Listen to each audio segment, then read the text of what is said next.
whatever. And you never know what we're going to talk about. And Friday, you never know who the guest is going to be. This show is going to be the Tuesday podcast. So welcome everybody. I hope you're having a good Tuesday. And I have a guest that's going to come on and talk about her experiences. And it should be a pretty good episode here. First, though, I got to announce the conference coming up in September. It is going to be September 1st, the night of, which is the VIPs, and then September 2nd and 3rd. And we have a bunch of guests. I can't even tell you all of them. Go check it out. Go to Eventbrite. That's the website. And you can purchase tickets there. Second annual Dogman, or Paranormal Roundtable Presents, second annual Dogman Cryptid Conference. Also, we have a Facebook group, several of them. There's my Facebook group, Paranormal Roundtable, that we all are a part of. And then my wife has hers, Paranormal Lounge, and the Paranormal Prayer Group. And then we have a whole bunch of others that I'm admins in. Quad Coalition of Sciences, and there's International Dogman Projects. There's a bunch of them. Anyway, go check them out. In Humanoids, Barton Nunley, I'm on that one. So what I want you to do is go and leave a comment in the Paranormal Roundtable group on Facebook. We drop the episode from YouTube on every episode. We put it on there, and it says on the top, official link, and it's in the at the top of it. It's called what is it called when you pin it to the features? It's the features, okay? So it'll be at the top every time we drop a show. You go and you leave a comment, and you could win a free autographed book from many authors like David Weatherly, King Gerhard, Barton Nunley, Nick Redfern, Lyle Blackburn. It just depends. Chad Lewis. So go and do that, and don't forget to get your tickets to the conference, and we hope to see you there. Now, without further ado, I'm anxious. I want to get started. I want to bring my guest on. Do you want to say hello? Hi, guys. All right, this is Jenna Perry.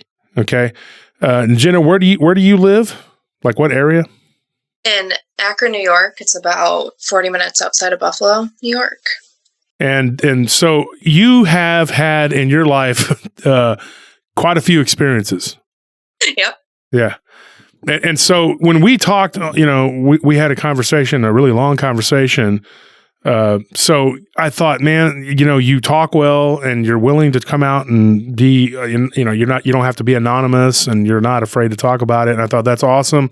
We could bring you on and you could talk about your experiences. Do you want to start like from the beginning, or how do you want to do this? Because you had a very interesting experience in the hill country with what I can only describe as something Dogman-like, werewolf-like. But would you like to talk about your other experiences, and then we can get into that, and then we can go over some stuff? Yeah, I guess we can start, maybe do the experience I had in Texas last, because that is what happened last. So chronologically, let's go in order. But I got my interest in cryptids, the paranormal, whatever you want to call it, a couple of years ago. My mom and I always kind of watched like those ghost shows, and we always went on ghost hunts, and those never really turned out the way we wanted it to, because just, I don't know, we went to like, I don't know if you've heard of like Rolling Hills Insane Asylum. Mm-hmm. That's in East Bethany, New York. That's one of the ones that's like most famous up where we live. We've been there a couple times, and I don't know. That was very short-lived, I'd say, because started learning about the possibility of getting like attachments, and we obviously do not want that. So we've just always been into the paranormal, but my first experience, I guess true personal experience, would have to be, I know I mentioned that Grim Reaper experience I had. So I can talk about that if you want to get into that first. Yeah. Before you get into that, it's really weird because there are multiple people who've seen this, what you're talking about. And I literally, it's interesting because yesterday I was just talking to Nellie about it. That's my wife. And we were going over, experiences and stuff like that. And we thought about, why don't we do a show about it? And you had one of those. And the reason for coming to the table to record today was to get your experiences, and you've had one. And we were just talking about it yesterday, and then you reminded me today before the recording. So that's interesting because there's a lot of people who've seen that. Like that is a very weird phenomenon. So I'm anxious to hear what you saw and what you have to say about that.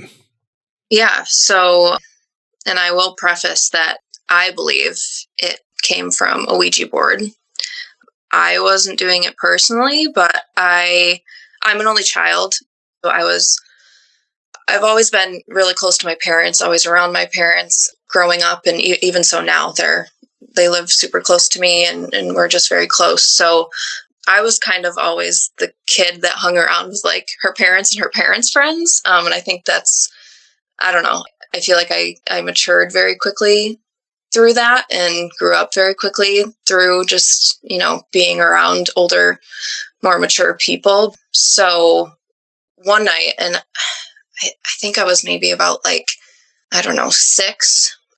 My parents had very lovingly put me down at the end of the hallway in our upstairs, our second floor. And there's their bedroom right when you get off of the stairs, right straight ahead. And then there's our guest bedroom. If you go down the hallway a little ways to the left, and then my room is way at the end. So I was always terrified to be in my room by myself before this experience, just because I'm alone, I don't have any siblings, and I'm in the dark all by myself all the way down to the end of the hallway. So I was just always afraid of my room and the dark. I don't really know where that came from, but I just always have been. So when this experience happened to me, my mom was actually sleeping in my bed with me, and I would wake up a lot of nights, go to sleep, obviously by myself, wake up, run to their room, wake her up, and she would come lay with me. And it's kind of funny. We still joke about it now, but she was always like, thank you for rescuing me, because my dad snores really badly. She's like, I will willingly come in and sleep with you. She's like, that's no problem. And we still laugh about it to this day, because my dad always would get mad and be like, she needs to go to her room and sleep by herself. And my mom's like, Brian, it's fine. So luckily this night, when I had seen this thing, she was in the bed with me. And I don't really remember how many nights went by, if it was that night, if it was 2 nights after, a week after. But I was home and they had a bunch of friends over, and they always had a Ouija board in the bottom or in the top of the closet downstairs in the coat closet. And I'd always seen that thing in the box whenever I went in that closet, and I always stared at it, and I always knew, like, that's not good. Like, that's evil. Like, I don't know. And my parents knew that too, but they decided one night to get that out and start messing with it. And I don't really think they truly believed in what it could conjure up. But I believe this is where the thing kind of got its energy from or came from. But they had friends over, and I was hanging around them, and they told me to go to bed, and I was upstairs. And then eventually I think I just wandered down, and I just kind of, sat with them in the living room while they were doing this. And it sounds kind of weird now to kind of recap the story, just because my mom has always been into the paranormal, but not anything like Ouija boards to me are just kind of witchcrafty and just completely negative. And that is nowhere near where my parents are. If you guys knew my parents, you would know that's nowhere what they are. My dad is very cut and dry, very practical, very smart man. They're very pragmatic. Yeah. Yeah, we have a family business, and he's just very not nowhere near any of that. So I truly don't know why they did this, but they did, and nothing really happened at the time. Most people, and I'm going to interject here real quick. Yeah. Most people, when they mess with these Ouija boards, I don't think that they expect anything to happen. I'd say 90% of the time, right, Anthony? When we interview somebody, it comes up. They have no idea whatever happens, they have no idea what was about to happen. I don't think they believe, a lot of them, 90% of them probably don't believe that it's really going to happen. It's like a fun thing, and back in the 60s and 70s, it was like a board game. Mm-hmm. Like my mom admitted to me one time, a few years before she died, she was like, yeah, we played with one of those, and a couple weird things happened, but nothing, and I started realizing that a lot of my parents' generation, they played with them. They had them. It was just like a Parker Brothers game. So, I understand what you're getting at. Your parents were not conjuring demons. they just thought, let's mess with it and whatever. And then they put it away. It's like it was considered like one of those party games. Yeah. It's like a fun, yeah. Yeah. And also, and now that I remember that my mom used to say at sleepovers, they used to play like light as a feather, stiff as a board. And at one point they thought one of the girls at the sleepover like actually levitated a little bit. And then they all like got scared and stopped. And that's kind of like another thing that goes into this too. It was kind of that game and then the Ouija board and just like, oh, like fun, playful, nothing's going to happen, silly stuff. But yeah, or like the classic saying Bloody Mary in the mirror, 3 times or something with the lights off. Yeah. And I think that's kind of just what they thought. It's just a game. Nothing, nothing's going to happen. And like I said before, I don't really remember how soon after this happened, but I was in my room and I had woken my mom up middle of the night. She came in and she slept with me that night. And I woke up in the middle of the night and I was on the left side of the bed. So my bed was in the center of my room and I have 2 closet doors that like double doors. They both open, but 2 sets of them to my left. And my door is at the foot of my bed, right in the center. Then my mom is to my right. And on the right of my bed, I had a nightstand and a bunny lamp. I specifically remember that. It was like a statue of like a bunny. And then it had the lampshade on top of it. So, and that'll come into play in a second, but I woke up and I think I was on my back and I just looked over to my left and I see this shadow, and I haven't told the story in a really long time, so sorry if I kind of get emotional, but it was really scary to see. So I looked to my left and it looked, it didn't have the classic scythe or whatever you call it. It was just a very skinny, maybe a foot wide, literal shadow. Like it wasn't 3D, it was flat. Looked like a shadow that you would cast on the ground up against my doors. One of my doors, the doors that were right across from me, my closet doors, just a simple flat shadow. Gray, not black, gray. And it was just like a foot wide. It was the silhouette of like someone standing there with a pointed hood over their head. And it was not tall, maybe, 4 feet tall. And I looked at it and I'm like, what is that? And at first I didn't get scared because, and I distinctly remember this too, I'm such like, I take after my dad for sure, but I am such like a practical person when it comes to things like this. You try to dismiss it and you try to look around, and I remember looking around and thinking, okay, what's casting that shadow? So I looked over at my bunny lamp and I'm like, well, that's not it. And I looked around the room, and when I came back to it, that's when it scared me because I realized that's not a shadow being cast from anywhere. That's something that's standing next to me in front of my closet doors. So immediately I just threw the covers over my head and I laid there and I was shaking. I couldn't even I remember I couldn't even nudge my mom to wake up. I was just frozen. I was terrified.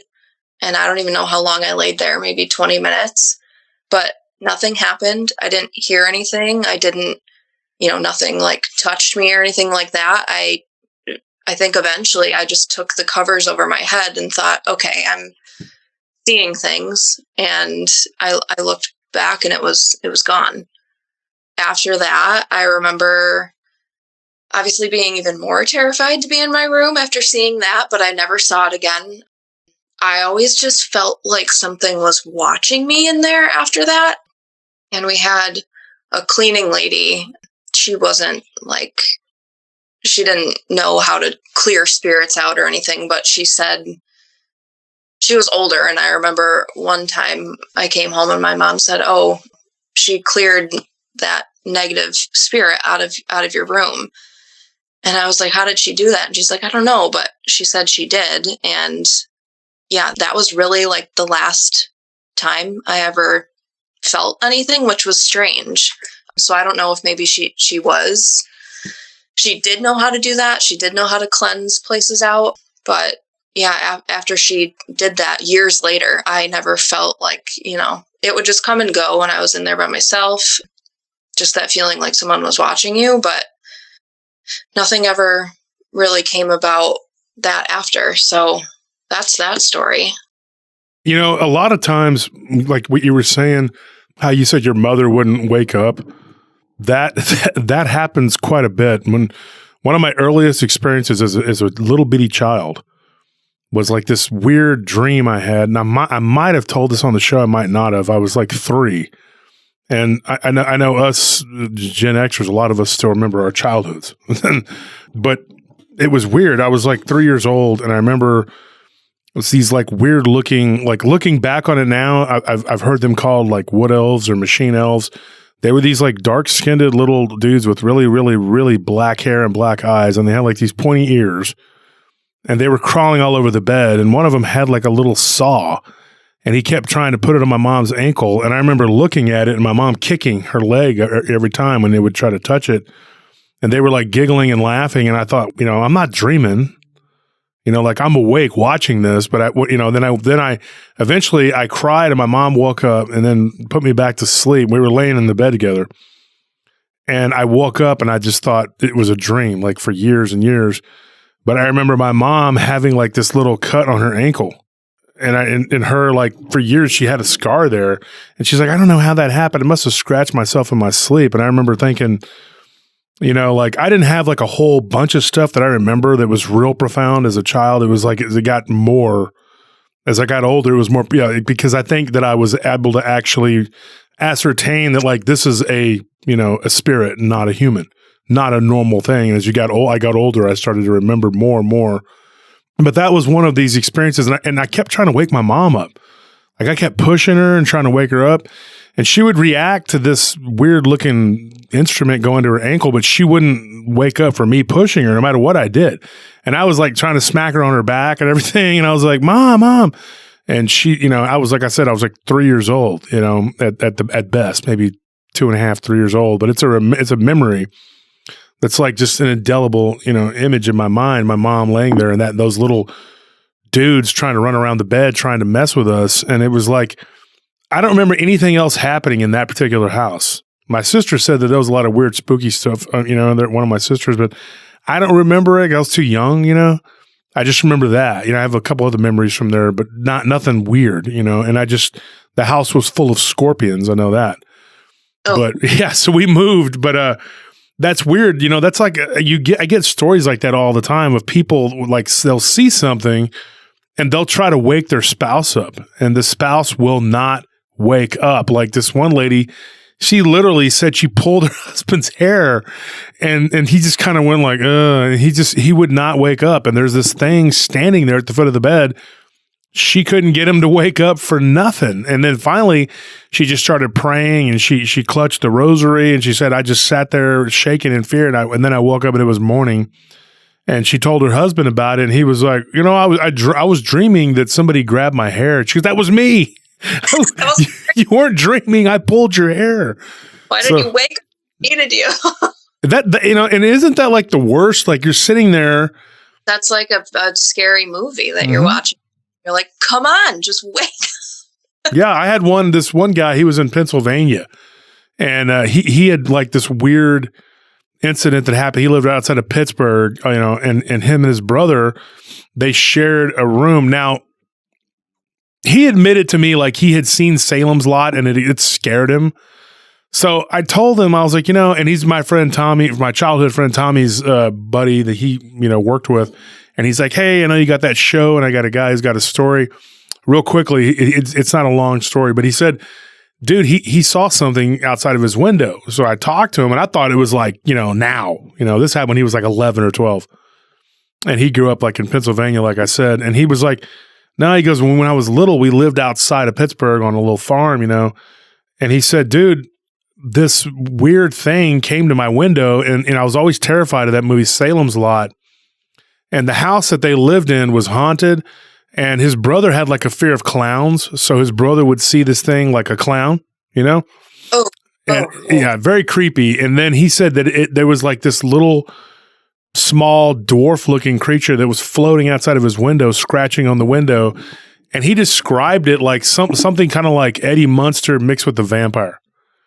Oh, yeah. And he goes, I was terrified. He goes, and so his brother is laying. They have like these double beds right next to each other, and he goes, dude, I did everything but smack him with a baseball bat to try to get him to wake up, and he would not wake up. And he goes, my brother was a notoriously light sleeper. Oh, come on. Yeah. And so it's one of those things, like it's the worst when you're, and I guess when I experienced it as a really young child, like really, really young, like baby practically, I guess, it stuck with me because I was like, dude, I cannot wake my mom up. I could not do it. And it like, that was a fear I had for years. I would lay with my mother, and I don't really remember like any other incidents where I just couldn't like that happen. But whenever someone tells me that, I always still get a little bit of anxiety going back to when I was a toddler. Yeah.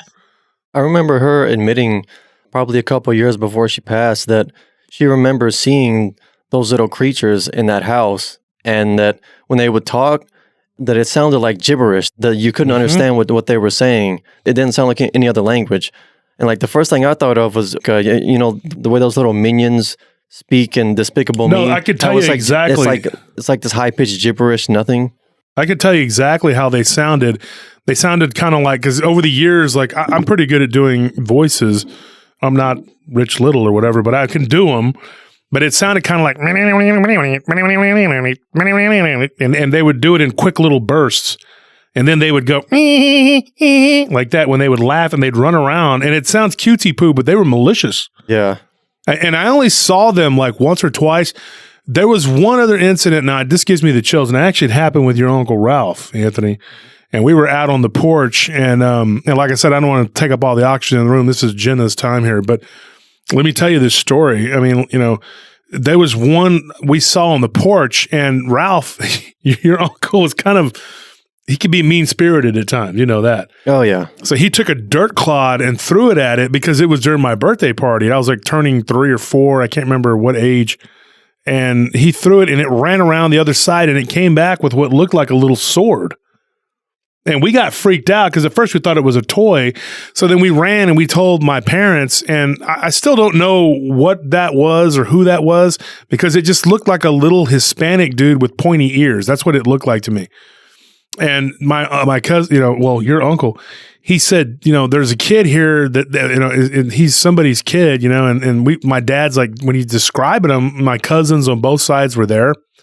And my dad was like, who? And so my dad walked all the way around with his friend Steve, and, they didn't see anybody. But, my mother, I guess, had kept quiet about what she knew or had seen with those little creatures, and little duendes, as we call them in Spanish. They would be literally duendes is what they were. And of course, my dad's friend Steve, who's now passed away, he admitted to me years later that he saw 2 of them in the barn. We had like goats and a horse. And he said that he saw them like messing with the horse, and he chased them off. And he thought they were little neighbor kids. Like there were some little Mexican children that lived, and my mom's Mexican too, so they went over to the neighbors, and my mom thought, they speak Spanish. Maybe these are their children. And they were like, no, it was just a man and his wife and a baby. And they were like, no, we don't have any kids. So that was a weird thing. I don't know what that was, but that kind of goes off into a whole nother whatever. But yeah, back to what you were saying though. I just wanted to tell you, that's not, I sympathize. It's very, common for that to happen, and it's traumatic too. Mm-hmm. Very traumatic. Oh, yeah. And then while you were saying that, I can't believe I forgot about this, but another thing popped in my head. I know I mentioned to you that Akron is right next to an Indian reservation. It still, exists, and it's right next to us, and it's still going. They have gas and cigarettes and everything you can imagine. Marijuana, everything. It's alive and well. But besides the point, Akron historically is known to be just Indian land, all over. And where my parents' house is, my dad and my grandpa started the street that my house is built on. They built a cul-de-sac, and they started the cul-de-sac back in 1990, I want to say. I was born in 95, but they started it back then. And So we've had a couple psychic mediums to our house and just kind of, because we've had just like weird little things happen here and there. And this was one of them. So when I was younger, I was about maybe 14. I think I was in middle school or a freshman in high school. Doesn't matter, but I was younger and I was having a sleepover with a bunch of my friends, and it was in the summer.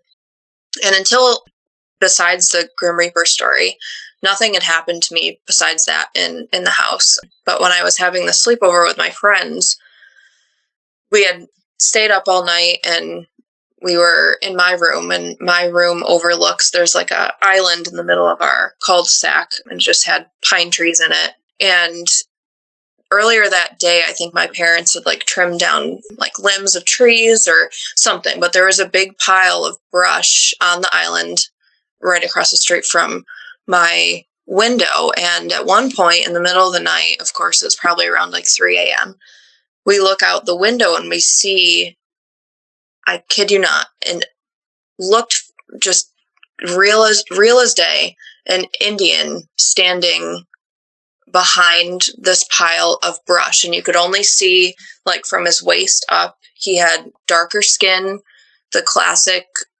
shoulder length, long, dark, straight hair, very slender, and some sort of like headdress on. So we look out, and I think it was myself and just one other girl saw it. And I was like, what is that? So the rest of the girls came over to the window and we looked out, and he had ducked really quickly behind this pile of brush. And the pile of brush was probably only a couple feet high, maybe 3 feet. And we were like, oh my gosh, like this Indian man looked maybe to be in like his mid 30s, was just staring. We had, my lights on in my bedroom and just staring directly into the window.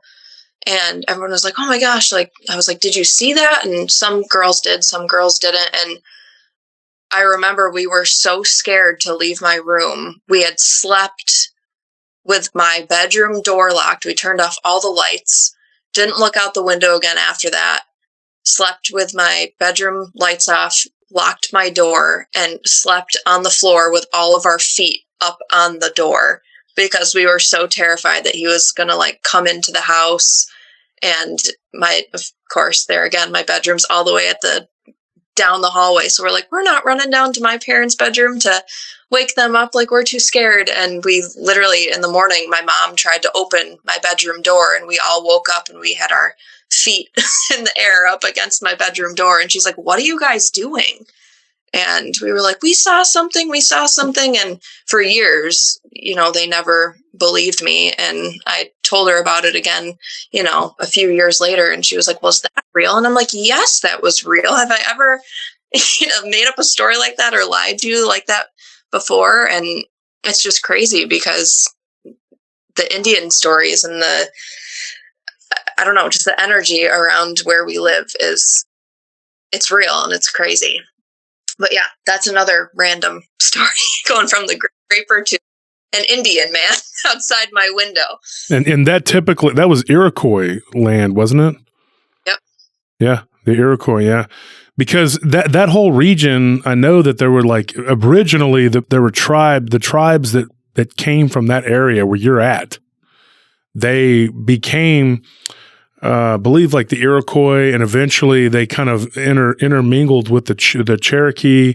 And there's some talk about whether they became the Lakota, which people know as the Sioux, but they're Lakota. I want to clarify something about that too. They're not known as the Sioux. Sioux meant crap. It meant poop. They were called that by other tribes though because of their habit of like dipping their arrows in like dung, and it would cause sepsis when they would shoot someone because if the arrow nicked you good enough, it didn't have to be in you; it would kill you later on.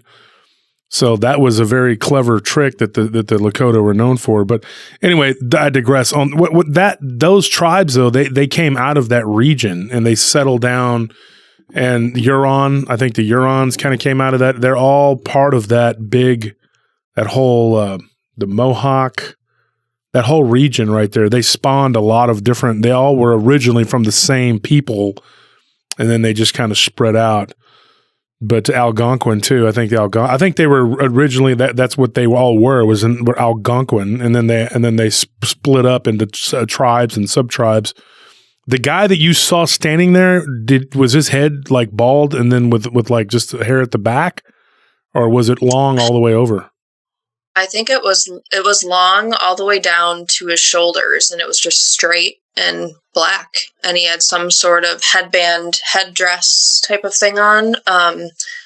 But just the very typical, I guess you could say, stereotypical, like, yeah. What would be the significance of the top of his head being bald? Well, because that could give you an idea of okay, and I'll go into this if you guys don't mind. People probably roast me in the comments. Oh, you're taking up all the, whatever, but I'm going to say it anyway. And this is not trying to turn into a history lesson, but it does have to do with the paranormal, and I'll explain it. So the Mohawk, typically, that's where the term Mohawk comes from, because they shaved their heads down to the middle, and then they grew it kind of long down the back, and it looked almost like a headdress, but it wasn't. And now there's an interesting theory about that too. The reason that started was because possibly Greeks had arrived like years and years and years ago, and the helmets that they wore. Oh, right. Yeah, had those. Oh, right. They had those the crest ridge plumes. Yeah, and so at some point, Roman and or Greek, because they've actually found off the coast of New York and Maine, coins that go back, dated way, way back to like, and so maybe at some point there was an interaction there, and they were impressed by the weaponry and the armor, and they might have done some trading with them, or the Vikings may have actually interacted and then brought those helmets ashore too, because the Vikings were known for stealing everyone else's ideas. And they found Viking burials with like, Greek and Macedonian cufflinks. Wrist braces and stuff, so they know that they traded. And, there's been archaeological digs. I can't think off the top of my head, but I was reading one, and it might have been Smithsonian, where they said that they had dug up like coins that were from all over, all along the eastern seaboard. And now the whole theory of everybody coming across the Bering Strait, that's not necessarily accurate. They know that there were 3 different incursions that came, I don't know if that's the correct word, but like from Polynesian descent. And then, because, the Mongol, there's really just 3 races of man. That's Mongolian, the African, or sub-Saharan African, and then Caucasian. And then everyone else kind of comes from those races. Well, the Polynesians, they would be considered like Asiatic, like all of the Native Americans. And I did argue with a Native American, which I am part Comanche, but I argued with one day, and he's a friend of mine. We're not like fighting, but he was like, we're not Polynesian, we're not Asian, we're our own people. And I was like, no, that's not necessarily true. There were many, many different, at different times, there were many different groups that came, and they landed in different places. Southern California, some of them in Oregon, and then some of them further up, and then in Alaska, of course, a lot of them settled there. But there was a long-held traditional belief that the ones in the West were much older. They had settled there. Or maybe there were 2 schools of thought, like they were either really much older, or they were the newcomers, and the other ones had pushed them out. They had been pushed out, or they went further east and then they settled east. But I don't believe that.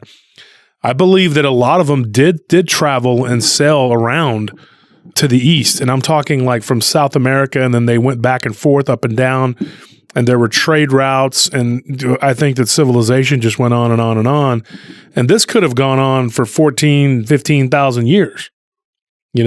And so the significance though of that, the what the hair looked like is going to tell you whether or not it was an Iroquois or possibly a Huron. The Huron like to shave the sides of their heads and then put these wicked tattoos on the sides of their heads.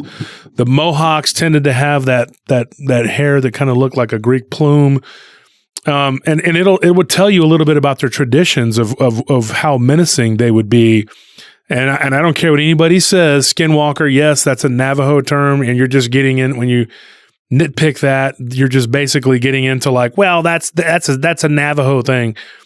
all of the Native American tribes, pretty much all of them, if you ask any of them, they'll tell you they had shapeshifter traditions.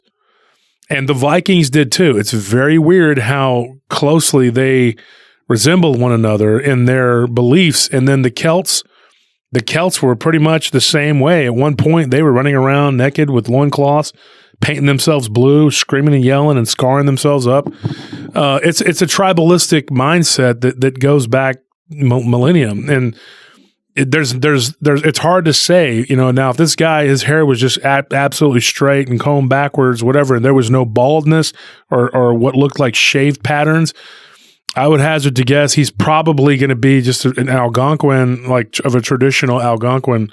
But it just depends if he's one of the sub-tribes, usually a little more aggressive and a lot more violent.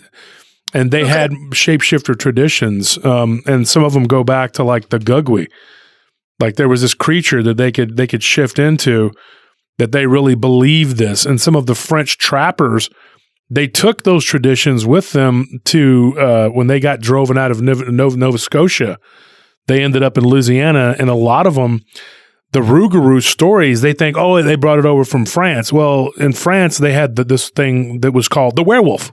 They didn't need to have this Rougarou swamp-dwelling creature that they talked about. But I think a lot of those came from the shapeshifter stories that they got from the natives, the Algonquin tribes up there where they were at. And up there, and all the way up to Maine, like where there's the Micmac and all these different tribes, and each one is very interesting. If you go into do a deep dive on each one of these tribes, some of the splits that happened between these tribes were because of bad medicine. And something we might talk about later, like people turning into bear men and werewolves and stuff and killing people because they were upset. One story in particular is about a wedding. I'm not going to get into it here, but I read it, and that literally the oral tradition was that was where the Iroquois kind of split away from Algonquin, and they became almost like two different things. And it was over a wedding, and this shapeshifter, like medicine man, had caused this. Now, of course, this is a story that's been passed down, and the average white person that European settler is going to say, oh, it's a bunch of bull crap, and totally disregard. But one thing the French were astute about was keeping the traditions of the natives, and they always had very good relations with them, whereas the British were just did not get along with the natives at all. They looked at them, they looked down upon them, they looked at them as a subclass. The French, they made the mistake that the French did not. The French made friends with them. And my great-grandmother, who was Comanche, to the day she died, she spoke broken Spanish, not real clean Spanish, but she knew French. And none of us really knew where that came from. And we only figured it out because one of the mailmen, his mother was from France. His dad was, an American soldier. And he spoke French, and he started having a conversation with her one day. And so I remember being a kid, and nobody ever knew that Borlita, or my grandmother, that she spoke French. Well, that's because she had at some point in time interacted with French trappers, and they were friendly. And the Comanches were not known for killing the French because they got along with them. They took the time to learn about their culture and to kind of understand a little bit about it. And so they were kind of like pardoned, when they would get raided and stuff. Anglos and Spaniards and Mexicans were pretty much tortured and killed, just always by the Comanches. But for whatever reason, them and the Kiowa kind of had an affinity toward the French and some of the Germans and let them go. And I think it's because of their penchant for learning about their culture and trying to understand it, and also giving them like offerings of meat and crops, whereas the Anglos were like, no, this is mine, which was a mistake. But this guy that you saw, I would hazard to guess that's what he was. And typically the Iroquois later on, they became a little more like what the United States federal government considered civilized, and they were given some concessions, which led some of the other tribes to accuse them of being, falling to the white man's ways. And maybe this would have been a guy who was later on, his spirit or whatever, he was more civilized. Was he wearing clothing, or what was he wearing? From what I can remember, he wasn't wearing a shirt. It might have just been like a loincloth type of thing. But yeah, and then that was another thing. We're like, first of all, who is this man? And also, why is he almost naked? Yeah. Yeah. So, and if it was in Austin, I'd say, well, he's homeless and that's just how it goes. But yeah, if he's up there, I'm doubting very seriously that would be, yeah, because if I would say Algonquin, because they came down from the Eastern Canadian area and nobody's 100% sure either exactly how it all filtered out. There's just these stories and traditions and whatever. But the fact that he was there, he was seen there. And I do believe that where you're at in that area, upstate New York, is a area of very high strangeness. You get a lot of weird reports out of there. In fact, the only haunted history used to be a show on History Channel. The only one that ever scared me was the New York episode. That one, actually, that Beardsley Castle, that one scared me, dude. I'm not gonna lie. I was like sitting there watching this, going like, here's this stupid show, And I'm sitting there in my old haunted house where I lived at 15 years ago, and I was like, oh, actually starting to get kind of scared watching this. So Jenna, what else happened? Like, nothing happened with that specter, but what else happened to you? How old were you when that happened? I think I must have been like 12 or 14. I was a little bit older. I can't remember if I was like a fresh, I think I was in middle school. So I had to be like 12.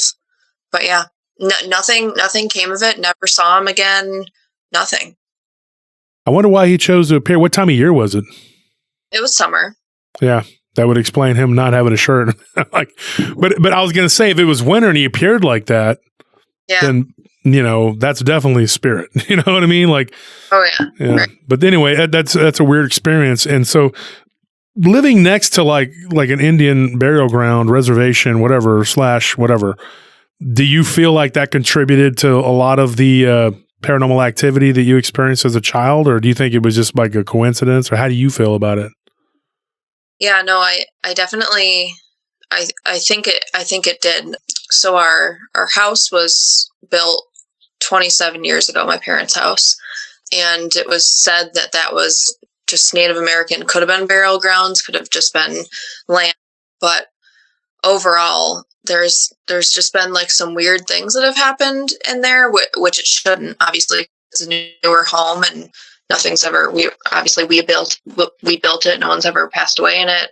So yeah, I think it definitely has some things to do with just the land it's built on, for sure. And you don't have any Native American blood in you? Nope. Okay. Yeah. So anyways, so what else happened to you in that house? Nothing else that you can remember? So at one point, the front, so our house is 2 stories. There's a guest room, and there's my room, and there's my parents' room. All 3 bedrooms are upstairs. The guest room faces out towards our street. And for a while, like one of my ex-boyfriends could never go in there. He felt like someone was like always watching him, and he was never one to believe in anything of, the paranormal, and just got to the point where, if he would stay over, he would sleep in that room. And obviously I would sleep in my room. He just couldn't. He was in the bathroom one time and I was downstairs, and we were home by ourselves, and he went up there to use the bathroom, and he came back down and he's like, "What were you doing with the bathroom handle?" I'm like, "What are you talking about?" He was like, "You were upstairs, like jiggling the bathroom handle." And I was like, "That wasn't me." And he's like, "Come on." I'm like, "No, that was not me." Wow. But that's one of the things. And then also there's, so behind our cult, well, right next to it, I would say there's soccer fields right next to it that go all the way back, and it's woods back there and just soccer fields. So you go down the long driveway to get back to the soccer fields. There's probably like a good dozen of them. And then beyond it is trails and just solid woods. And let's see, it was probably maybe 4 summers ago. My husband and I went back there.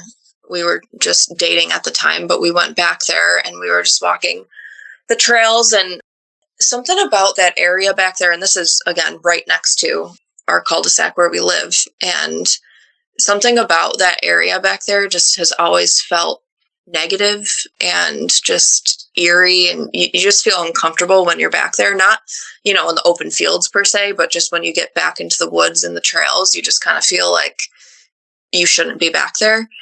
And we were walking through the trails one day, and we came across a footprint, and maybe I can try to see if I can find the picture for you, and I'll send it to you. But we came across a footprint, and I know when we talked before, my husband's kind of skeptical with things, but he's open to it, but he's just skeptical.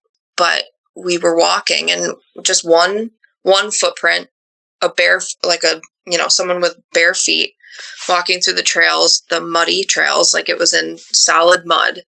And there was just one footprint, and it didn't look like a human footprint. It was probably about a foot long, super skinny, maybe like 4 inches across, with 3 toes in the mud. And he even looked at it, and he was like, "What is that?" And I'm like, "I couldn't tell you." He's like, "That's not normal." I'm like, "Nope, it's not." So now do you believe me? Some things that are going on and that I've seen. So yeah, that's another experience. Another thing I've seen just in the area. Nothing, we've never, seen anything physical back there, but it's just definitely a place that's, you don't feel like you're welcome, if that makes sense. Yeah. Yeah. And that area where you were at, I mean, the Iroquois, that whole area would be, I think that it has a lot to do with it, because there was a lot of bloodshed, a lot of violence there, I mean, and when the Europeans came, they did bring like their wants and desires and whatever, and it kind of spilled over into the natives, and there was a lot of bloodshed that took place back and forth, particularly with the Iroquois and the Algonquins, who, going back in antiquity, they were the same people, but eventually they spread out, became different, and they both competed in the fur trade, and that ultimately led to, I believe it was called, I can't remember the name of it. There was a company that England had established, the Hudson Bay Company. I didn't even have to look it up. I was about to look it up. The Hudson Bay. And so that whole area, there was so much fighting and violence that went on back and forth that, there was, I don't know, man, it's hard to say what could have been going on there, like how many people were killed and where people were buried, and Europeans too. I mean, there was a lot that went on. The French and Indian War, you were kind of right in the thick of it right there. Mm-hmm. I have a friend that grew up in Newfane. I don't know if you know where that's at. Yeah. That's real close. That's real close to you guys? Yeah. That's about half hour. Yeah. I want to say. Yeah. Cause he grew up in Newfane, and his mother was Algonquin. And she had moved to the United States. Like she was born in Canada or something. But years ago, his dad was Dutch descended, and he was one of my best friends. And he had told me about seeing a Native American one time. They were driving, him and his friends, and they saw this Native American dude just walk out of some field, right into another field. And it might have been a cornfield or something, but he said that he just walked out and was right across the road. And it was wintertime. And he was wearing a loincloth, and it was wintertime with snow around the sides of the road and stuff like that. So that area gets extremely cold, folks, especially up there near Buffalo, Rochester, whatever. Yeah. And I haven't been up there. I have not. That's one of the few areas on this freaking planet that I have not even gone to. I've been all over the world, but this area up there, I haven't been. I haven't been up to the Northeast. I need to go up there. But the stories that come out of there, I read a story about the Iroquois, and in that area, not far from where you're at, who literally, there was a story I read. It was like a legend, and it was crazy. He was a shapeshifter, but he did what the native, David Weatherly, who's a good friend of mine, who's been in the studio on last Friday, I think. But he, we've talked about, because he does a presentation, and he's going to do it, I think, at my conference again this year. But he talks about how the Skinwalkers can literally, whatever skin they don, they can do it, whatever. And this particular medicine man, he defected during the fur trade war, with the Hudson Bay Company and all that. And he ended up like showing some of the white men, some of the French, like this trick he did. And it was basically he killed a polar bear because they would come down, in years where it was a little warmer, they would end up going further south. Or I'm saying in years when it was colder, Mm-hmm. And so he took a polar bear skin and he literally put it on, and there were these French trappers that saw him do it. And he actually killed like several English soldiers, and they were amazed by this, and they wanted to learn how he could do this, but he said he couldn't teach them because they were white. And then of course the Iroquois, they knew that this was like black magic or, medicine, whatever. So then they did it too. It was back and forth. And there was just a lot of warring that went on. The Iroquois, of course, were actually a confederacy, like a group. And they called themselves a confederacy, a confederation of tribes that teamed up, kind of bond, together. And so the fighting there back and forth, when you hear some of these stories and these accounts, of course, it's like, I read these in like historical books when I was younger, and I thought, man, that's weird. Like there's actually a story of these dudes like donning skins and killing each other, fighting back and forth. So it was full tilt, at one time they were just going at it, and it was for domination by the Europeans of who was going to take over. And the fur trade, of course, it was, people in Europe and in Asia, they had a lust for these furs. They wanted these beaver pelts and, and these different types of pelts and otters and whatever else. And so it was a big business. And at one point it was almost like worth gold, And so, in Britain, of course, they had their hands in everything. They had the forgot what it was called, the company in India, the East India Company. And it was like they traded tea and spices and all this stuff, and they brought it back to Britain. And the fur trade, was coming back to Britain. And then from there, they would sell it to all the other European countries. And the French wanted it. And so they fought back and forth. And so there's no telling like what all went on there. How many people were killed, natives killing whites, whites killing natives, natives killing each other, white people killing each other. It was brutal and it was bad. And so that area is just soaked in blood. I mean, you would be hard pressed to find a place that had any more warlike activity, right there. I mean, it was ridiculous, so that area was a highly contested area. And, at one point during the Civil War, Lincoln had to have garrisons of Union soldiers up all the way from where you're at all the way up into Maine, because the British were threatening to invade from the north. And one wrong move by the Americans and probably would have led to that, because them and the French were, on the Confederate side, because they got their cotton from the Southerners. So they didn't enter the war, but it came very close. And there was skirmishing that went on there, right there on the border, right there in New York, back and forth. There was fighting between, the British and Union soldiers. People don't know that. That's a very little known fact, but it did happen. And people were killed, and it came very close. And I believe that the United States had to kind of pay them off to like, hey, leave us alone, let us fight our war and do what we got to do. Because there was a lot of saber rattling coming from Britain at that time. But so that area has constantly been full of bloodshed and war.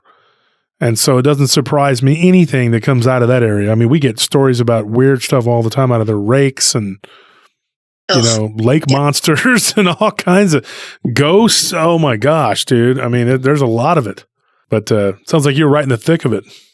Yeah. And I guess to play off of that, then one of, it's not my dogman experience, but one of my best friend's moms had an experience. So not only do we have Native American land right next to us and we're on it, but we have mines and cave systems all around us. So yeah, we go. Yeah. So, I think I was just on the phone with my parents before I took your call, and they're like, oh wait, my dad's the mayor of Akron. So he's all proud now. He just got elected. mayor. So he's like, wait, let me look up some facts for you, and so you can tell Josh. And they're all excited. I'm on the show. But so he was like, yeah, it was 1890 when these mines were opened up, and they were gypsum mines back in the 1890s, and I think they were in service until the I want to say he said 1960s. And so I'm right in between. So my house and my parents' house, right in between, sits Akron Falls Park, and we have an actual like falls in our town. So obviously it attracts a lot of people, but underneath the falls are caves that lead up to, we're kind of on, like, we call it the ledge. The street I'm on it's slanted, so you're going down a hill the entire way. And at the top, there's these cave systems, and underneath the falls are these cave systems. And then in these cave systems were these gypsum mines back in, the late 1800s and early 1900s. And so as kids growing up, we're always like, all right, let's go hike the ledge. Let's go to the caves. Let's go in. Let's go check them out. And I've never heard any cryptid stories or anything like that when I was growing up. And I guess I really never, knew of cryptids. I always heard of Bigfoot, but obviously until listening to your show, never heard of Dogman or anything like that. And the story that kind of got me into the topic and made me aware of whatever these things are. My mom has a friend that we're mutual friends with through my best friend's mom, and he's an ex-Marine.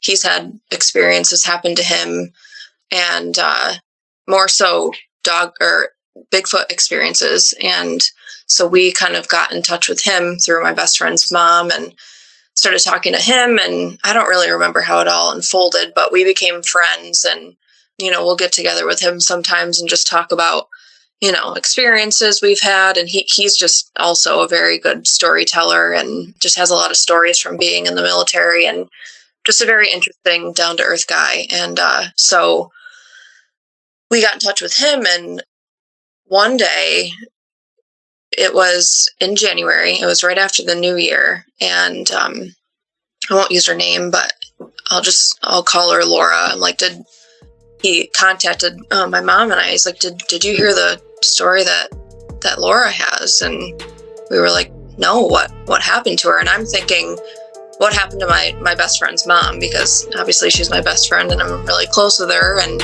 so he's like, she saw a dog man he's like, Jenna, right on your road. All right, folks, that's all the time we have for tonight. Like, comment, subscribe, all that jazz. We'll be back Friday night with the live stream. We'll be back again Sunday night with the live stream. And then we'll be back again Tuesday night for a second installment with our very special guest here, Jenna. Until then, thank you.